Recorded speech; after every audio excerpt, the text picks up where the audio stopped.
Mr. Speaker, so that we dispense of this matter and also for posterity, because traditions and precedent are important, I raise under Article 75 on the conduct of state officers, Mr. Speaker, and I beg to read, and I shall be very quick. A state officer shall behave, whether in public, an official, in private life, or in association with other persons, in a manner that avoids any conflict between personal interests and public or official duties, compromising any public or official interest in favor of a personal interest.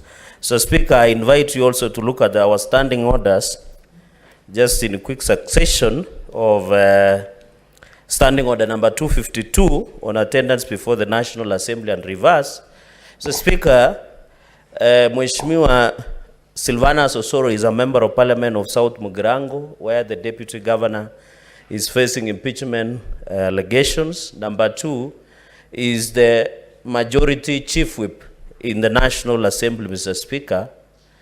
So my concern, in as much as I'm aware of Article 50, but you must interpret the Constitution, both Article 50 and Article 73, Mr. Speaker. I'm aware Deputy Governor Monda is allowed to have a legal representative of his own choice. Mr. Speaker, is it in order for my brother, Mheshimiwa Silvanus Osoro, the MP of South Mugirango, to appear on behalf of Robert Monda, the Deputy Governor? One, because he's a state officer, and two, of conflict of interest that he might send a mixed signals that he is a chief whip of the majority side in the National Assembly. And number three, whether, looking at standing order 252, whether the procedure of ensuring him appears before the Senate, not only as an advocate, but also as a member of Parliament. Mr. McHugh, under Article 93, member of Parliament is both a senator and a member of National Assembly. Mr. Speaker, some of us who are learned friends would have wished to appear on behalf of either side.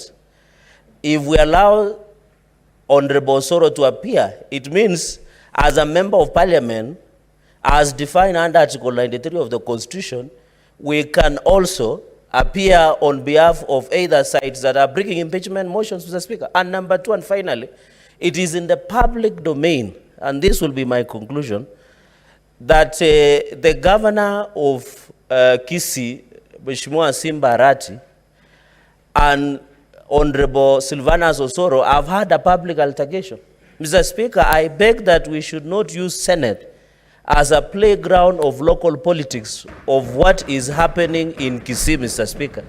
Could it be Senator Osoro, Honorable Osoro, and Simba Governor Arati extending their playful political ground to the Republic of Senate, Mr. Speaker, where we are here only to listen to charges that have the basis of evidence and can stand the test of legal and constitutional and standing orders, Mr. Speaker. So I beg that you rule that Honorable Osoro should relinquish himself from representing Honorable Monda, go back to his house business in the National Assembly, and serve our party, the UDA and Kenya Kwanza majority national. He is a chief whip. We might lose some of the bills at the National Assembly, while Mheshimiwa Osoro is busy representing for personal, financial, gainful, and propelling his professional at the expense of the position that we gave him